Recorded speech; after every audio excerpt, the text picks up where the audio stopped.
Maseret Psachim résumé du Daf Mem.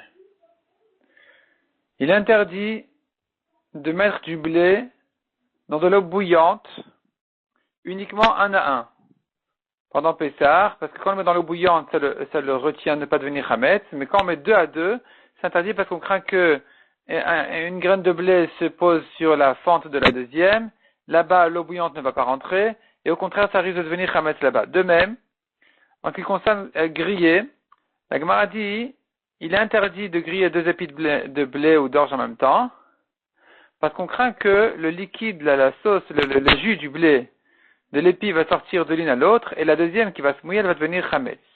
La Gemara dit non, finalement la Gemara ne retient pas ça pour l'halakha, elle dit qu'on n'a pas à craindre ça, pour deux raisons. D'abord, parce que le liquide est en train de couler, de se verser, et dans son trajet, il peut pas rendre chametz. C'est que s'il est retenu quelque part dans un récipient, que là on craint qu'il devienne chametz. Deuxième raison, dit la Gemara, c'est parce que ce sont des méperotes, jus de fruits, c'est pas de l'eau, donc ce jus de fruits-là, qui est le liquide du blé ou de l'orge, ne peut pas rendre chametz.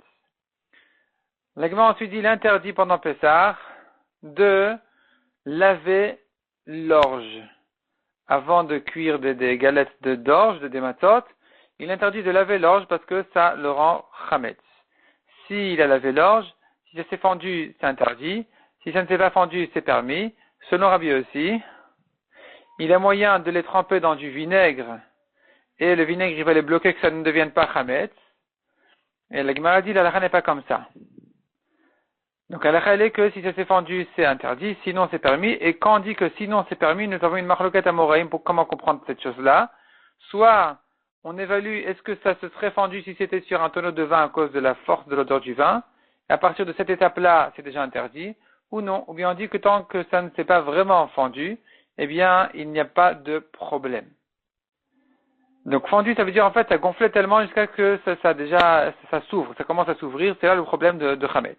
La Gemara ensuite dit, en ce qui concerne le blé. Rava dit, en ce qui concerne le blé, il est permis de laver le blé, mais cependant, il vaut mieux ne pas le faire. Un bal nefesh, un chassid ou un yereshamaim spécial, il doit faire attention de ne pas laver le blé pendant Pessah, parce que ici aussi on devrait craindre quelque part que ça devienne chametz.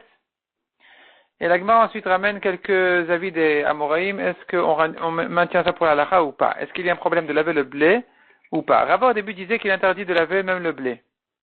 Après ça, Rava a changé d'avis. Il a dit il est permis de laver le blé. Et en troisième étape, Rava a dit non seulement il est permis de laver le blé, mais même c'est une mitzvah de laver le blé. Et d'où Rava sait dire que c'est une mitzvah de laver le blé pour en faire des matzot? Parce que la Torah nous dit de surveiller les matzot. Quand est-ce qu'on les surveille? Rava prouve que les surveiller, il faut les surveiller depuis le début. Donc si on ne lavait pas le blé, qu'est-ce qu'il y a à surveiller? Certainement, c'est qu'il y a une mitzvah de laver le blé.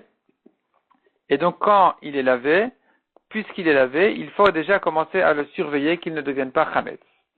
La Gemara dit que les preuves de Rava ont été repoussées. Malgré tout, Rava n'a pas changé d'avis.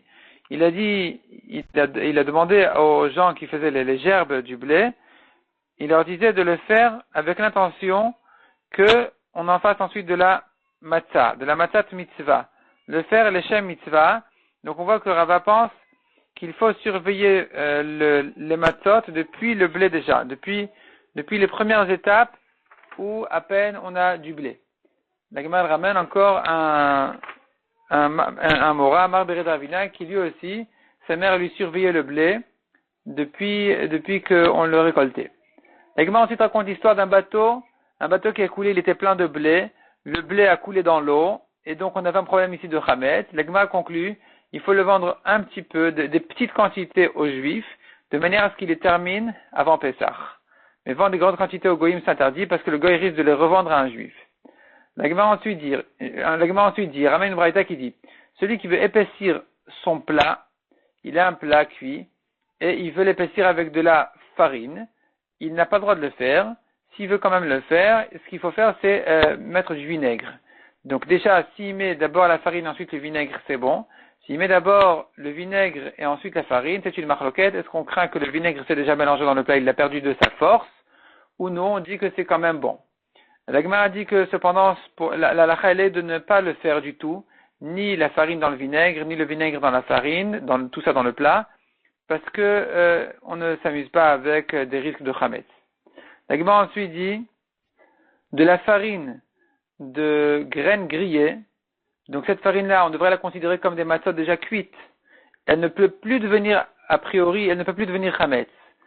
Il est permis de la mélanger dans le plat, mais on ne fait pas ça, on ne permet pas ça à des gens qui ne sont pas prudents dans les mitzvot, comme les serviteurs, les esclaves de chez Resh Galuta, qui ne faisaient pas attention aux mitzvot. À eux, on ne peut pas permettre une chose pareille. Mishnah suivante. On n'a pas le droit de mettre de la farine dans la charoset. La charoset, c'est pas la charoset qui est sur le plateau du seder. Ici, on est en train de parler, enfin, c'est pas celle qu'on connaît, c'est une charoset, une sauce avec du vinaigre. Il veut l'épaissir avec de la farine pour tremper de la viande dedans.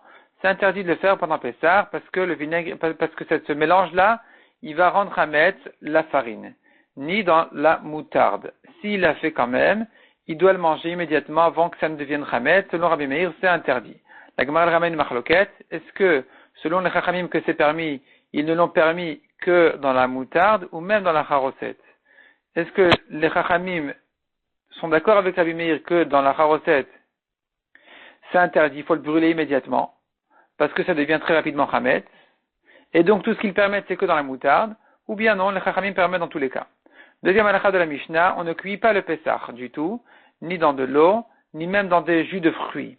On a le droit cependant de l'enduire et de le griller de cette manière-là, ou bien après l'avoir grillé, on peut le tremper dans de l'eau. Troisième halakha de la Mishnah, l'eau dans laquelle le boulanger s'est lavé les mains au moment où il a fait les matzot, il faut la verser parce qu'il y a de la farine, il y a de la pâte là-bas, c'est devenu chametz, et donc il faut verser cette eau.